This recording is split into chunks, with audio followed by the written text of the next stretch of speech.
When I began to dance, actually I began to dance from youth. It's just that I had never recorded myself. I began to dance from youth, and then one time I was on a farm in Liberia, on a farm called, actually this was in Zulu, but on a farm called Gapley, right? It takes about maybe 30-minute walk to Gapley, right? And then we were all living at that time with my uncles and my other relatives. We were like a big family, one big family. So uh, I don't know what I went to do behind the house. I went behind the house with my cutlass as usual, and then my uncle, one of my uncles. I had three uncles. We have Weva, and then we have Lawe, and then we have Lisan, who is the youngest. Right now, Lawe, the middle one, he came. He's a jovial kind of person. He could be he really could be a comedian. You know what I'm saying? And then he followed me like secretly to find out what I was doing. You know what I'm saying? And he stood like maybe 50 meters from me behind while I was going this way. I was going this way, right, on the farm road, and then but he was following me. I didn't see him. You know what I'm saying?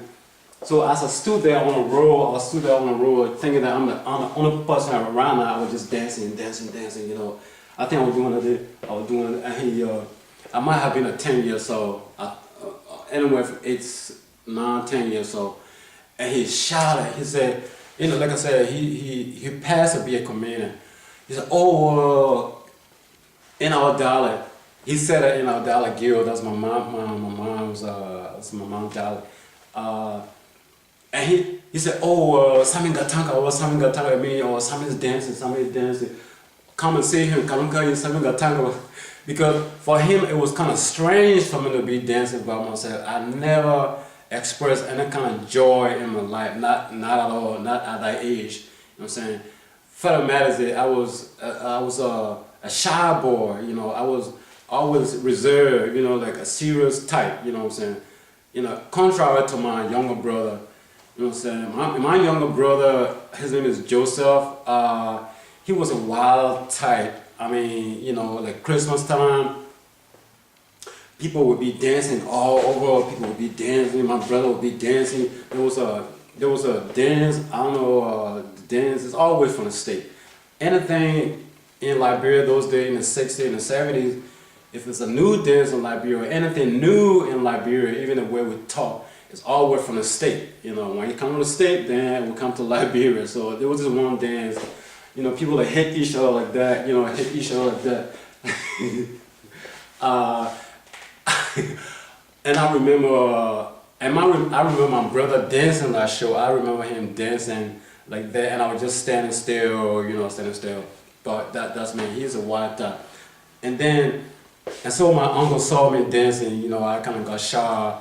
And he went to the village and started to say, "Oh, I was dancing by myself, blah blah." See, so and then on and on and on and on and on and on and on. I grew up and grew. I really never got to dance. Really, not even to the club. I was just moving my body like maybe like that. You know, that not more. You know what I'm saying? And then because I was unless our school had a party like that. Let's say we had a game against another town or another city, then we'll go together after the entertainment, everything, you know, go together and go out there and to the club and dance as student and dance with all students. But other than that, that was it. That was basically with me for dancing until I came to Europe. So when I came to Europe now, I wasn't really dancing much. I came to Europe in '84 and I was 28. And then I got married in '84. I got married for 5 years, and then didn't want to go to a movie, didn't want to go to a club, didn't want to dance, but I had stereo. I did have stereo. I listened to my music, you know. I listened to Whitney Houston, from back home. I used to listen to Donna Rose, and like in fact she kind of influenced me a lot as a young, very young boy, too young. His son kind of influenced me, and Lionel Richard too. So his son influenced me. So, but with the dancing thing and the singing thing, dancing thing, it didn't start really. So then, okay, I got married. There was no dancing, nothing, no go to the club, no movie, and then I got divorced, and I met this Korean girl. She kind of took me around to the club, went to the club dancing here and there. It was just like that, you know what I'm saying?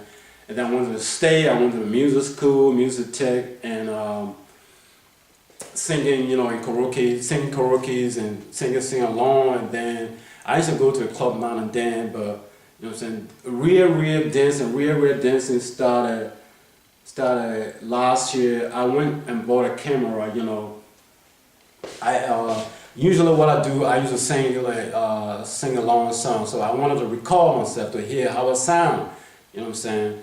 So I bought this camcorder. You know what I'm saying? But then as I was singing, as I'm singing, I have this habit of singing and moving my body. You know what I'm saying? Instead of standing still. So I recorded. I was singing this one song and I recorded myself, and then viewed myself afterwards. So I noticed that my body kind of moves smoothly to the music, my body kind of moves nicely to the music, you know what I'm saying? So this is how I began to dance, So I put singing on hold for a moment, from the beginning, my videos were more on dancing than singing. I concentrated more on dancing than singing, and then I began to learn choreography, and choreography. So yeah, and that was it. It started from there. Even though I'm not trying to compare myself. Then I started at a very late age. I started last year at 53 years old. You know what I'm saying? I mean, so I'm just doing my best. You know what I'm saying? Because I know that guys out there, young guys out there who can do the thing, man. But hey, I'm not comparing them. Yeah. So this is how I began to dance, and but hey, dancing is a very hard thing to do. You know what I'm saying? Like I don't even dance regularly, normal like I used to do from the beginning. Fact it makes me tired so much. Dancing makes me so tired. I sleep all the time, even at work or in classes or in buses. I don't have a car right now, I'm gonna be honest. In buses, I'll be sleeping. So talking kind of like gives me a break. It gives me a break. As far as dancing is concerned, because when I'm talking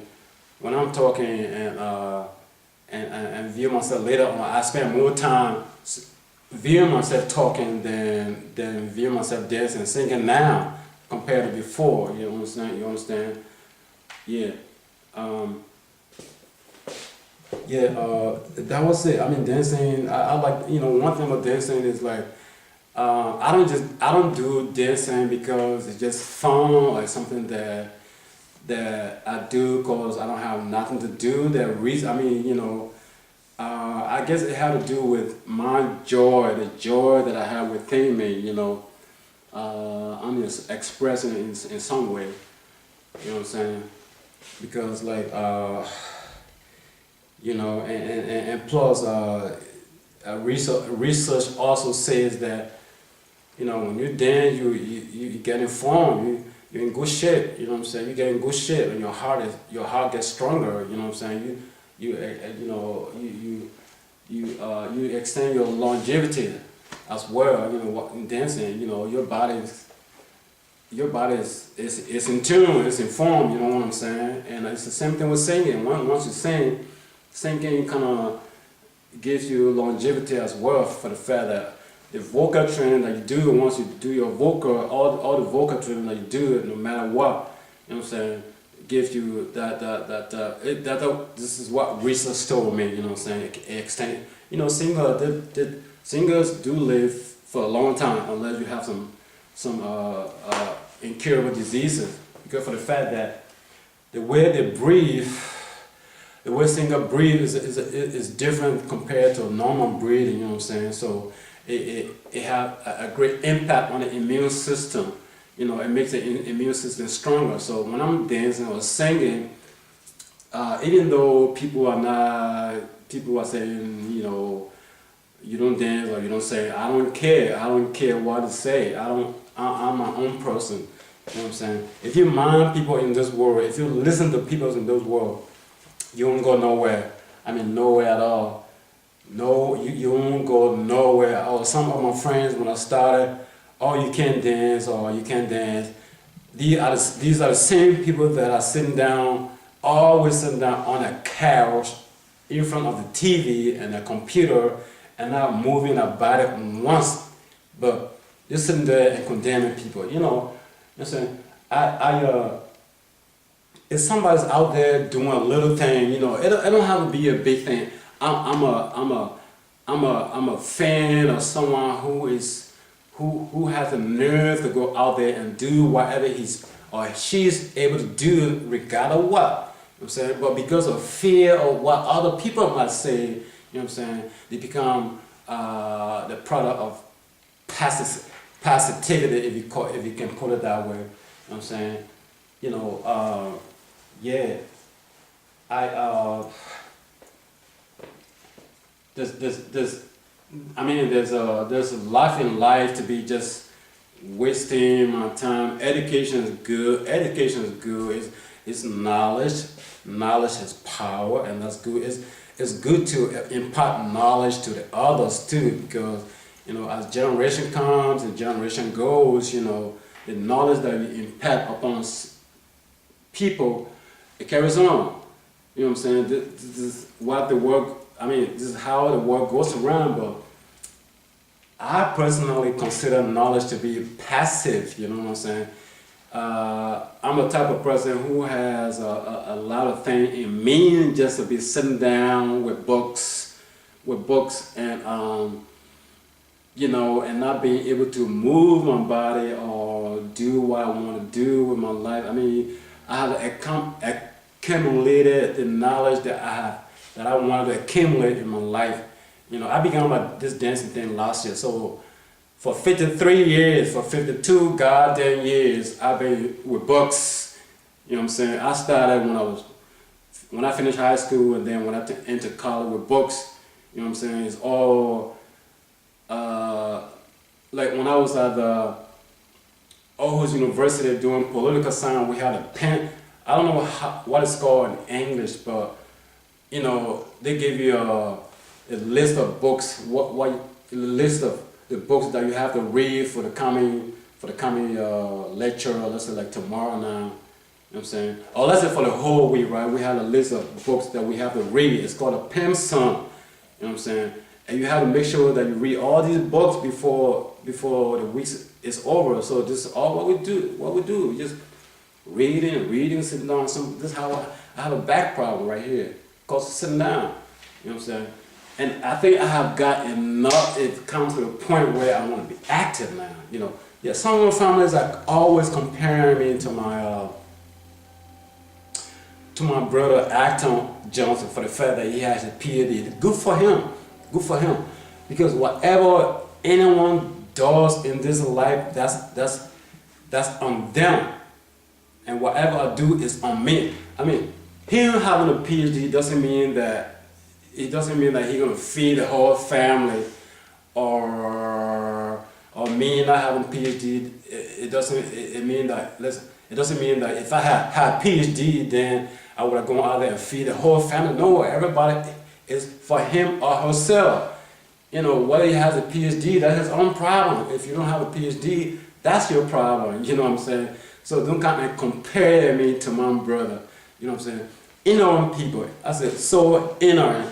You know, like ignorant. I don't try to, because I know what I know. I know what I know. So you can't come here and say you don't have a PhD, or they don't say that, but they always try to compare me with my brother. Right? There are certain things I can do that Arthur can't do. There are a lot of things I can do Arthur can't do. A whole bunch I can do Arthur can't do. Arthur is just his book. Arthur is book. I'm a book person too. I think I'm even more intellectual than an actor. Let me put it that way. I don't want to brag. He might have PhD plus and plus and plus and plus, but I am the most intellectual person in the family. Though I didn't have no PhD, but this is what I'm saying. I'm the most intellectual person in the family, but the family don't know. They don't know that. You know what I'm saying? They don't know that. I'm the kind of person who don't focus on just one thing, and just focus on one thing and studying, getting your BA and then getting your master in the same discipline. Hell no, that's not me. That's not me at all. The other thing that I want to explore, you know what I'm saying? I can do law for 1 year. I can do law for 1 year, the rest of the thing is just repetition, you know what I'm saying? Just repetition. What you need to do, just go to the teacher or the professor, ask them what's up. This is how people do research. People that get a master and PhD, they don't sit in class, they just do their research. You don't even have to ask the instructor for your pencil or for the list of books. You are a man of sensibility, you know what I'm saying? I'm not that type at all, you know what I'm saying? So if you want to compare me to Adam that I don't have a PhD, that's your problem. But I think if you compare all what I know, it's more than a PhD. So don't even sit there like my aunt sister sitting in Lebanon who wasn't being in school at all. When I take the phone and call her and try to communicate with her in a sensible way, she ain't got shit to say. My sister is so dumb and stupid. You know what I'm saying? When you're a little boy and don't know nothing, you say, "Oh, my sister," but just grow up, and get some sort of knowledge. You'll figure that if you can't read and write, you're so blind. She and myself can't communicate on any reasonable level because I don't speak my daughter that much. You know what I'm saying?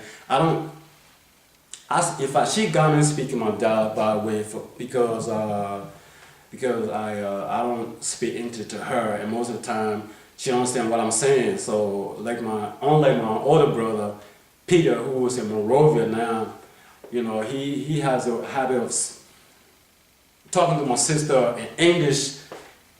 Sister that hasn't gone to school. Peter went to school. He know very well that. In Liberia, you don't talk to your even my mom. I can't talk to my mom in English. She don't understand English. I could talk English to my dad, but even if my sister, we grew. I never talked sister English to my sister when we were growing up. It was always my dialect, and now speaking English to her was kind of look funny. But my brother. He doesn't speak our dialect. He thinks he's so educated and so he's all that. That's so ignorant. You know what I'm saying? I can live in the Western world for how long? I still speak my dialect. You know what I'm saying? I still speak my dialect. You know what I'm saying? I don't really care who is saying it because I just hate in on people. I hate in on people. Like my brother Peter right now, he's in Monrovia. You see that, man? I don't care, man. I don't care. He's in Monrovia right now. He's he's one of those that is educated. He finished at Top Manhattan and I think he went to a commercial school in Monrovia and got a job with this one company or whatever. But he's when it comes he's both intelligent. I won't lie, but he's cruel as well. He's very cruel as well. You know what I'm saying? He's my immediate brother from the same mom and the same dad. And he's the most. I think he's the most wicked in the family. Like I always say, because he's cruel. But one time I was homeless. Okay, and I didn't have no proper clothing on, you know what I'm saying? And I was on my way to Peter's house, right? He had a house up there. And then it happened that he and my sister get bought up on the street like that. Actually, I was going to ask him for a quarter. Or let's say, how much was that? 50 cents or something like that. Something to eat. And then, luckily, I just happened to meet Peter on the street like that, right? And I asked him for 50 cents, right? Ooh, my brother, he made fun out of me. My condition was bad. I had a shorts on, but probably like not in good condition or something like that. I was homeless. He ridiculed me. Peter made fun out of me. He calls people around. He called all the people around to come and see me how bad I was looking. He would say, "Oh, come on, look at him. Look at how he's so, he's so dirty. He's so he's homeless. He ain't got nowhere to go." I mean, simply what I did was ask him for 50 cents. You know what I'm saying? You know what I'm saying? If you don't have the money, just tell me you don't have the money. You don't have, I mean, there's no reason to call everybody to disgrace me in public like that. You know what I'm saying? Hey, I don't, I have a very pure heart. Even though I'm a sinner as well as the world, but as well as the world, I'm a sinner as well. You know what I'm saying? But God knows my heart. You know what I'm saying? I have a pure heart. It's not my job to reciprocate, to do bad while other does to me in my lifetime. It's left with them. You know what I'm saying? God said, "Vengeance is mine. Do not revenge." You know what I'm saying? Do not revenge. If a person does you bad, don't revenge. Don't say, don't pay back. Don't pay back. Leave it with God. You know what I'm saying? Because your reward is gonna be greater than what He did to you. You know what I'm saying? So don't revenge. And one time, but it's like my brother Peter, he and myself never got along for some reason. Maybe it's at a very, very young age, but Peter would never relate to me as a younger brother. He's always like put me down. He's always like finding fault. He always like look down upon me when I was in Monrovia, when I was in Liberia. Even going to high school, completing high school and going to him. One time we were completing high school and I went to Peter just to ask him for a little financial support with my graduation stuff. You know what I'm saying? He went and supported. He went and helped my other nephew, my other cousin instead of me. You know what I'm saying? So I remember that. And sometimes I'll be staying at his house, and then while going to work, he would cover, he would put something over his TV so that I can see it. You know what I'm saying? And I have never been in my brother's room when I was in Monrovia. Never. His room was always like a secret place. You know what I'm saying? My brother's always frown, or he never smile. If Peter is smiling, then he probably met somebody that he likes or something like that. But he's always down. He never smiles. He's always frown, or you know what I'm saying. So now when I came to Denmark and when I'm back now in I think it was 88, right? 88. Of course, I have to spend the time with him out there, in his house. And the surprising thing was he offered me his room, right? He offered me to spend the night in his room, to spend the time in his room while I was there. I was there in Monrovia for a month. You know what I'm saying? I said, "No, bro, no. I can't do that. I can't do it." You know what I'm saying? Though actually it was 3-bedroom, right? So what I did was when I took my stuff in the other room instead of this room. I mean, what am I gonna do in this room? I have never been in his room, never in my life. Just because I went to Europe and came back. See, that's what I'm saying. I'm gonna stop this.